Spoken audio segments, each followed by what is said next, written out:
Good. So excited for this one. We have the CEO and co-founder Thalex, Hendrik. Floor is all yours. Thank you. Hello, everyone. So today I'm going to talk to you about options in a very pragmatic way. This talk is all about how you can actually make money with options by selling them systematically. And so what I will teach you in this talk is by the end of it, you will be able to go home and go to a platform like ours, like Thalex, and start like doing one option trade a week and find ways to systematically earn a return. Why not buy options? Why sell them? Well, if you want to buy options, you have to be exceedingly smart, often at timing events, forecasting volatility. The edge is actually usually on the seller side. And to make money on the sell side, you have to be systematic. And that's what I'm qualified to tell you today. So next slide, let's dive into it. The strategy I'm going to explain to you ultimately is very simple. But simple is not easy, right? Like it's simple to get in shape. Like you have to eat well, exercise, sleep well. But it's hard to do these things in practice, right? And so volatility selling is a simple trading strategy, but it's kind of like you have to have discipline and you have to have faith in that the numbers will ultimately surface in your favor. So that's why it's simple but not easy. This talk is also all about the intuition behind option selling, not about mathematics. Option selling, trading in general, you need to sort of think about it as a service that you're providing to the market. If we were to start a cleaning business, we wouldn't first get a doctorate in chemistry to figure out what's in the products, right? We would just pick up a broom. We have to know that we have to add water to soap, and then we can start actually just doing the work. And I think options are very similar, right? Like you don't have to know the mathematics. You have to know how these instruments, how you can use them and what the psychology is behind it, but you don't have to focus on the mathematics. All right, let's go to the next slide. Oh, excellent. Whoops. So first, I always want to start, though, with explaining why options exist. It's actually a real solution to a real problem. So they grew out of futures trading, to be more precise. And futures trading really emerged in the Middle Ages when shipping technology took off. And ships could sail around the world, and so this opened up this global trade, but also created like all sorts of new problems, right? Like you have this working capital sitting on a boat, so if you're the seller of that good, that's a lot of working capital that's tied up. So it's natural that you want to be able to secure the sale price before the goods arrive in the docks. And from the buyer side, similarly, it could be nice to lock in the price so you're not exposed to a later increase. But actually, as a buyer, it's not like an ideal solution because you're only asymmetrically sensitive to price. If price would drop, you'd be happy to buy a spot later. You might want to check the quality. It's also hard if you have to forecast how much you exactly need in the future. And so for all these reasons, actually, this custom started to grow where the buyers of futures started to offer a premium on top of the future price to the sellers to have the right to not take delivery. Right, to have the option to choose. And so as it turns out, that options to choose is kind of valuable and sort of really changes the nature of the contract. Because when you have the right to choose, you basically choose what's best for you, right? And what happens then is that this sort of payoff structure of a future, which is symmetrical, it becomes asymmetrical. Because basically the buyer will choose not to exercise when the price is unfavorable, and he will only exercise when he can lock in a profit. And so you get like, with an option, you get this hockey stick payoff, this asymmetric payoff. And when you then reason through the consequences of having an asymmetric payoff, then you start to understand that you want extreme events, you want volatility actually, because if price really goes up and you've bought a call option, you're very happy, you had a convex return. If price drops a lot, you could have lost a lot more by owning the underlying, so you're happy as well. And so the extreme scenarios are actually very beneficial when you own an option. And so this is how, from the history through the practical application, it becomes clear why options and volatility trading are sort of synonymous, right? It's sort of baked into the structure of the payoffs that options become basically a question of trading volatility. Now, if we want to get an intuition of how to price that thing, then we can first start to look at like a binary option. It's kind of intuitive. Like a simple bet is, for instance, that Bitcoin will pay $1 if it exceeds 80K at a certain time in the future. Well, it's pretty intuitive to sort of figure out what goes into the pricing of that bet, right? What would you be willing to pay? Well, first of all, it depends on where the price currently is relative to that strike. It depends on how much time you have. And then obviously, naturally, it depends on volatility, right? How much is Bitcoin actually moving each day? And those three inputs will define your willingness to pay. It will actually, in the case of a binary option, it will express sort of a probability, right? You'll pay somewhere between 0 and 1. And how much is then a function of volatility, time, and distance. And so you can think about that more intuitively in the language of movement, right? The distance to the strike is the distance that you need to travel, the kinetic energy that you need. And volatility and time basically defines the potential for movement that you have. And so the natural language of options is very important. Like it's basically just expected movement. If you then think about what a call option is, well, a binary pays $1 if you go past the strike. A regular call option is sort of like this infinite set of binaries. It pays $1 for every dollar that you go past the strike. And so where the binary was pricing a probability, now the call option is basically pricing the magnitude of a move. So the building blocks of like the inputs to the pricing are very similar, but the way you think about trading them is a little bit different. With a binary, right, once the price is in the money, you basically want price to stop moving, you become short volatility. Whereas with a call option, if you buy it, you're always long volatility, right? Because even in the money, more volatility means a bigger potential increase of your payoff. And so you're always wanting more. Now, if we think about trading volatility, we could do it with calls and puts, but those are directional volatility bet, right? Calls betting on upside and puts betting on downside. So if you want to bet on movement in both ways, we simply combine a call and a put and then we get a straddle. Now a straddle is sort of the most desirable payoff you can draw in all of finance, right? Because it's literally a hockey stick on two sides. So the payoff itself, unless the unlikely case happens that the price expires exactly at the strike, the payoff is always positive. As Thalex likes to describe it, it's buying at the same time drought insurance and flood insurance, right? Rain or sunshine, you're always going to make money if you're long a straddle, at least on the payoff side. Now, the question then becomes, do you always want to be long a straddle? And the answer is actually no, because it all depends on what is the cost of actually securing that payoff, right? Like the payoff of a straddle is a very desirable thing, but somebody needs to be willing to sell it. Those are market makers usually, and they need to be able to make some kind of profit margin on top of it. And so the issue with being long straddles, being long volatility in general, is that we're not precisely betting on a move as much as we're betting on expected movement relative to what's already priced in. And so with a straddle, I think the most intuitive way to visualize what's priced in is just to add the price of it to the current spot price of, for instance, Bitcoin.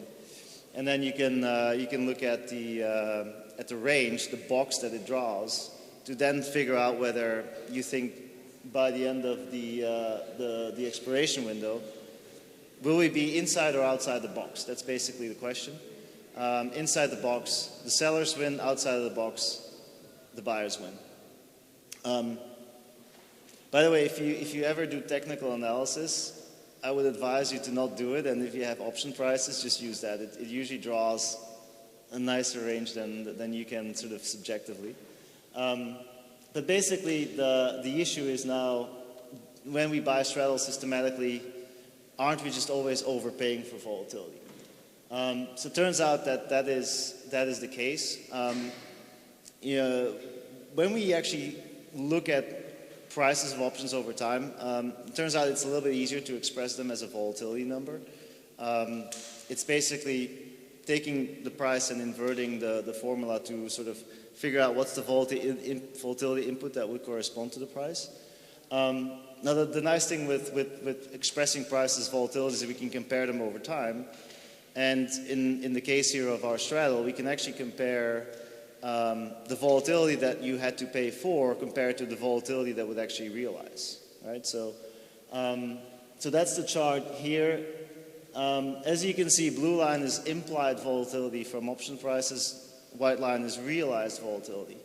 So it turns out that like most of the time, this implied volatility is too rich, right? It overestimates future expected movement. Around 2/3 of the time, the people that sell volatility actually win. So now we're getting actually more interested, I guess, in the business of selling options. And then obviously I have to give you the warning sign. Like when you're selling options, when you're selling straddle, selling movement, you're selling, asymmetrical risks, right? They call it left skew in a technical term. It basically means like your P&L is like that frequently you win, but sometimes you lose. And when you lose, you can lose a lot more than your average win. This is, for instance, like the volatility surface on Deribit when October 10th happened last year. So you're not having a good day if you're selling a straddle at 40 vol and then it explodes to 90 to 100 in a day, right? And so these large losses is what we have to deal with when we're selling vol. And the reality of it is, it's not really a way to outsmart these events from happening. I mean, it would be a little bit similar as saying that you can predict black swans. It's kind of impossible. The only way we can manage this is by actually selling volatility systematically so that we make enough bets, make enough money in the normal times that we can stomach the drawdowns when these bad events happen.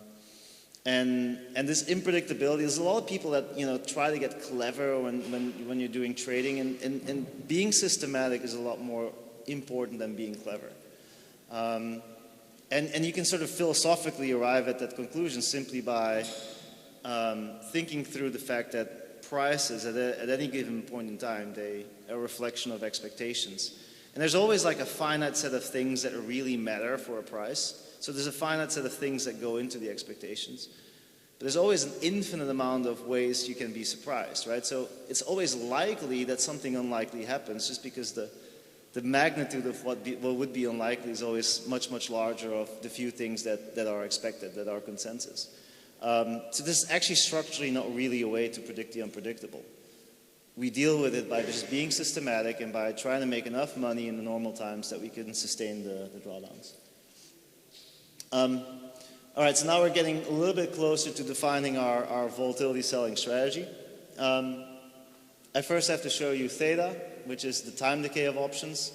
And that's the other side, the beautiful side of selling options, is that every day where time just goes by, we make money.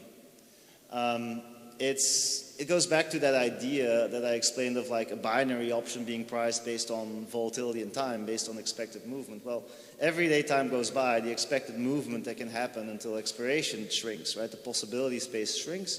And so the value that people are willing to pay for the option, both practically and theoretically, it goes down.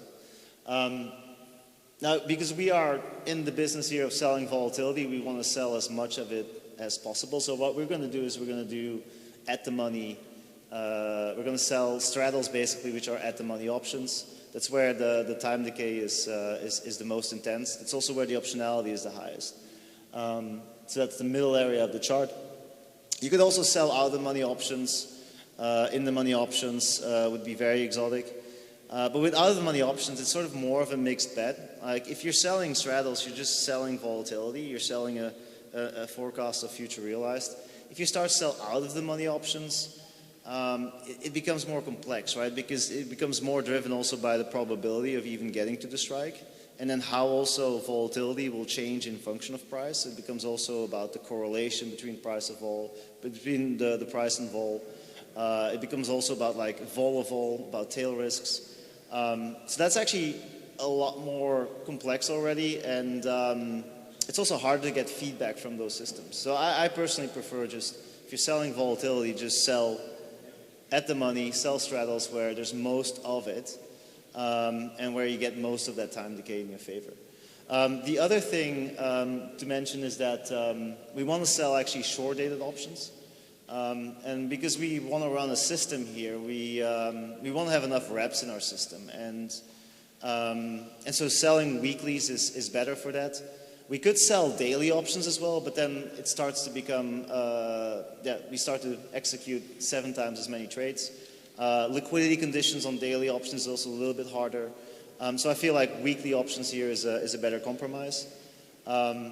And then also the nice thing is that this variance risk premium, this tendency for implied vol to be higher than future realized, turns out that it's also a little bit higher, relatively speaking, for short-dated options. So from all these directions, right, when we're selling vol systematically, we actually like the idea of looking at shorter-dated options. So then we're sort of ready to start our backtest, right? Just a few notes on the data I'll show. We took about a year worth of Bitcoin data. So we're selling a 7 days to expiration straddle each Friday at 8 a.m. That turns out also to be the time where these things expire and introduce. So we basically always let an old straddle expire, and then we sell a new one each week. So the backtest is May 2025 to May 2026. And we're also always investing like a constant notional size into the trade each week. And so as you can see, like this has been a pretty volatile price range. I mean, for Ethereum, obviously, it would have been similar. But you had your all-time highs. You had like then a massive downtrend. You had also the coloring is in function of volatility. A lot of volatility spikes along the way. So I guess now it's time to see what is actually the result of selling volatility each week. And so it turns out that we're actually up. We made good money. We were up 30K, which on our notional is a 30% CAGR, which on the actual margin requirement of the position is even better. It's more 75% return on margin. Now in reality, you would have to leave a little bit of margin balance as a cushion. So I'd say basically ROI realistically is somewhere right between 30 and 75, let's call it 50. Now the problem, of course, you can see immediately though, is that it's extremely volatile. We didn't really just make 30K in a year, we made 30K 2 times and we also lost it. Especially the period, first starting with October 25th, we lost a lot, and then especially in January, we had this massive drawdown, which is when sort of these correlations with TradFi started to break. So worst week here is like 70K down. So it's a very, very volatile ride, and that's why I'm also saying like it's simple and straightforward to capture edge when you have a lot of volatility because it's an undesirable profile.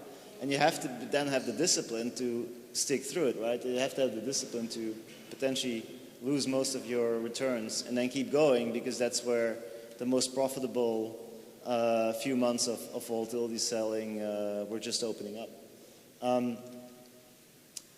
So if we then plot like the weeks in a histogram, we see all the things that I sort of explained until this point, right? You see that our win rate is 2/3 to 70%. Most of the time we're winning.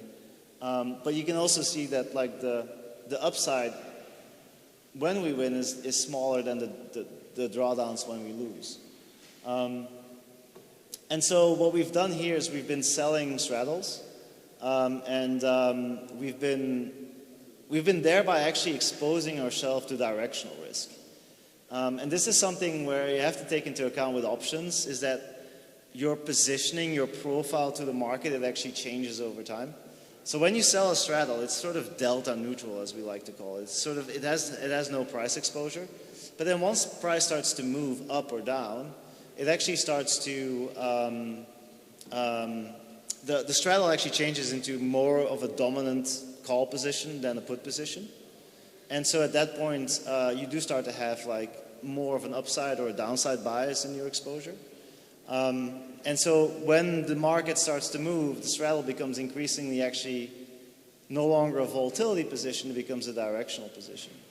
Now it turns out that that is part of the problem of why these big directional moves happen against us, right? Like basically the big drawdowns came in this downtrending market. It just came when we were short a put, and then just the market went down 20, 30K.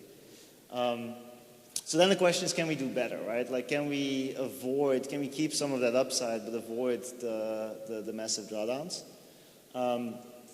And actually, this chart, I just noticed that this is the wrong chart. But if we would have the right chart, what we would actually see is that it's the P&L that we would have made from hedging. The short straddle position would be the same, would be 30K. But the drawdowns would be actually a lot lower.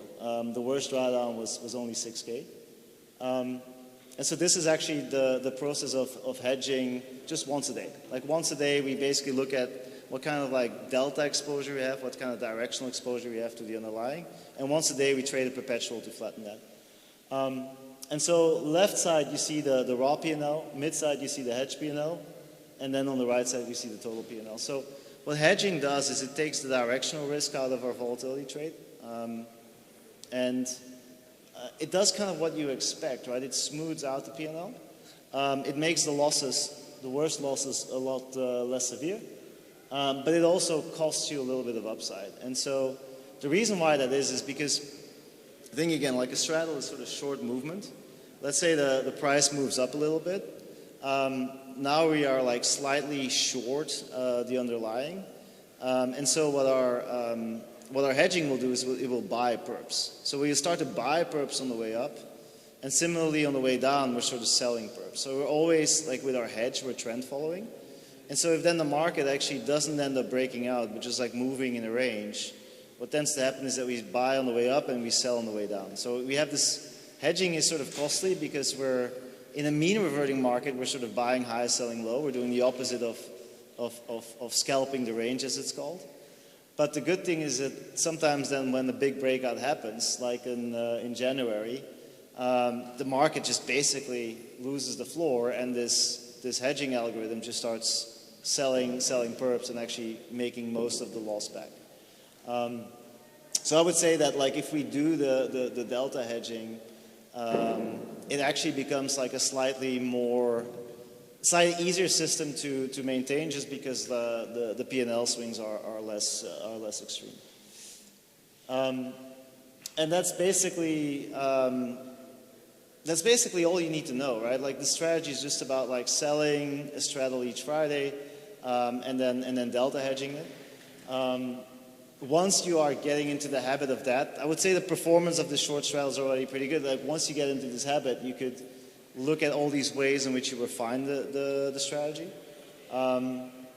So one thing you can do is you can start looking at different strikes. One thing that I think is very interesting is you can start looking at seasonalities. For instance, volatility has very different behaviors throughout the week. So in the weekends, for instance, volatility tends to be structurally lower. Most of the volatility actually happens each week in only a few hours, which is these days around the US Open. Around the US Open, actually, the volatility is almost twice as high as in a normal circumstance. So then you can start thinking about like these systems that they get a little bit smart about, like maybe having less exposure around the US Open and then adding back more once that volatility window is down. Similarly with events, right? You could have a calendar, you could see macroeconomic events, FOMC, there's more chance of volatility. So you can start like selling options, but then sometimes like filtering out like when you have an exposure on to improve the overall return. And then from there you can start looking at just like other tactical choices, like sometimes you'd be better off selling a monthly straddle and holding that for a week rather than the 7-day straddle, because sometimes the 7-day straddle is more expensive in volatility terms. You can start thinking about like refining your hedging strategy. And you can even think about like selling straddles, but then like buying crash options, buying out-of-the-money puts or calls to sort of remove the tail exposures. That could be an alternative to delta hedging. So there's a lot of stuff you can get into once you've got the basics right. But I would say that the strategy of just selling volatility systematically, just every Friday logging in and selling a straddle, that alone is actually already pretty effective, right? And you know, the problem with trying to make a system better is that you can sometimes make it worse. Trying to make a system better with like more parameters, more choices, more little things you add, they also sometimes worsen the feedback loop that you get. So in general, like you try to really reduce complexity. But yeah, it's something that is in and of itself, right? Is you have the edge, you have the edge, and so by trading systematically, you should be able to capture it. That's the most important thing. So where can you then sell straddles? Well, you can sell them on Thalex, for instance. We have a strategy builder where you can basically execute these trades in one go without having to do individual options trades. We also offer the delta hedging via bots in our user interface, so you can instead of having to write your own delta hedging logic, which would be quite complex, you can basically just click a few buttons on our UI and let Thalex take care of that.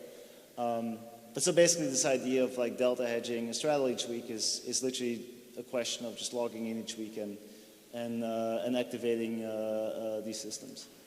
So then to recap it, it's the language of options is ultimately about expected movement, right? That's the intuition behind it. That's much more important than the mathematics. Ultimately, option prices are all driven by volatility and time. Optionality, right?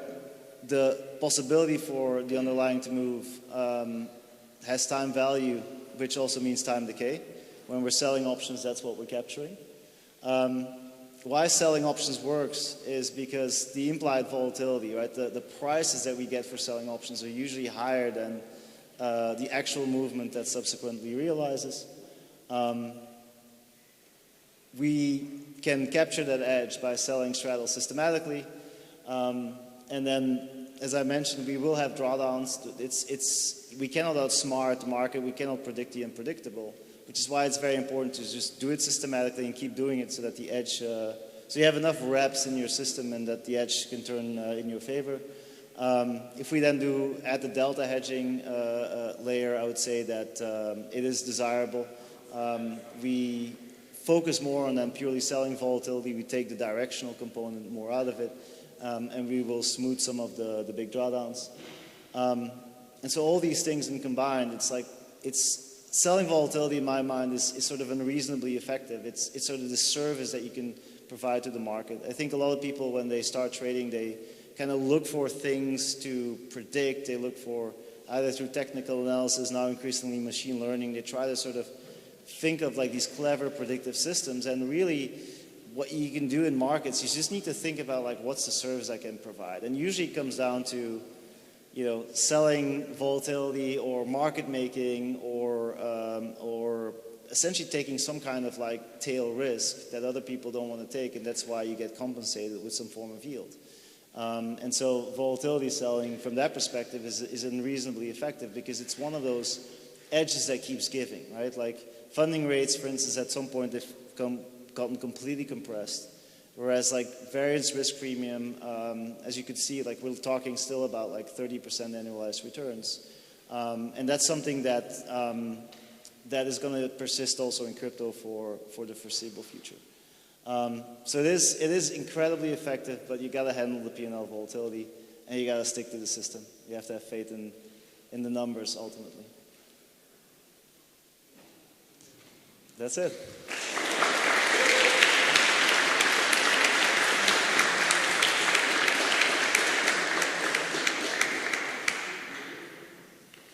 Any questions?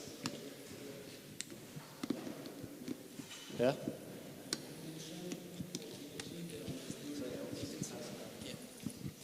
You mentioned on the hedging process, you had zero latency, and I wondered how.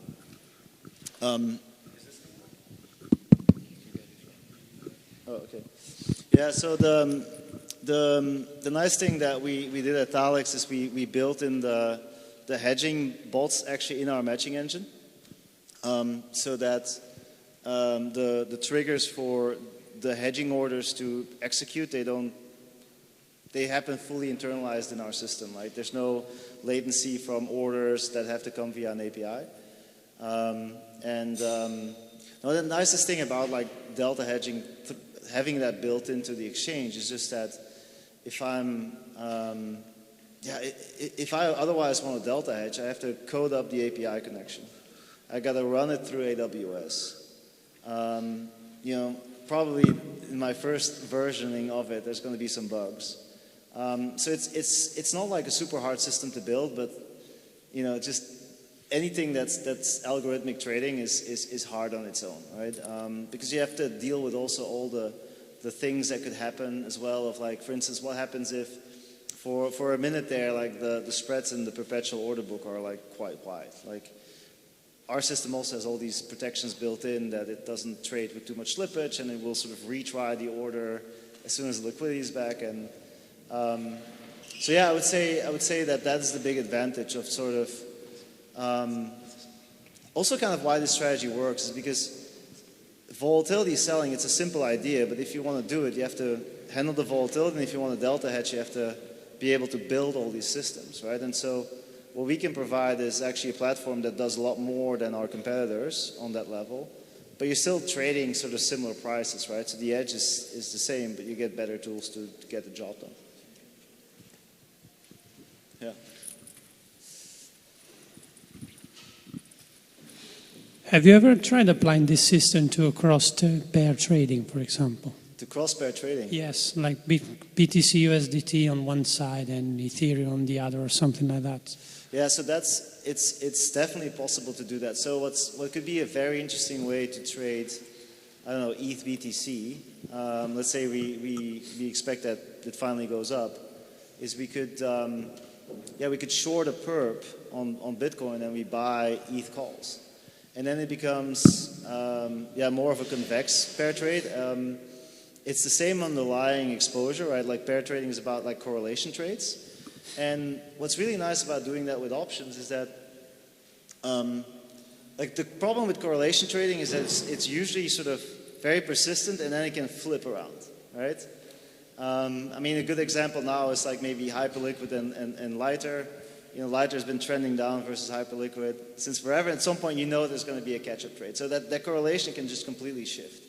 And so when you then have an option in the mix rather than sort of an exposure of two perps, you can make that more of an option on the correlation rather than the pure correlation itself that you would get with the pair trade on perps. Yeah. Do you also observe like leader and lag effect like you see in perpetuals, where in many cases you got like Bitcoin leading like an uptrend and then ETH and SOL following afterwards? Yeah, I mean the vols are very correlated, but the vols are also structurally different. I guess the vols the option prices are very correlated because like prices between Bitcoin and ETH on any sort of short time frame are still like really correlated. But the vols of like ETH and Bitcoin are structurally different. So Bitcoin vol currently is like 30s, 40s. ETH is now like 50s, 60s. So ETH is structurally higher. Hyperliquid vol is maybe now like 80, 90.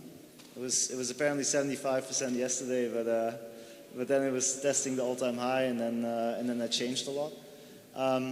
So trading these instruments, trading these options like feels very different because the vols are structurally different.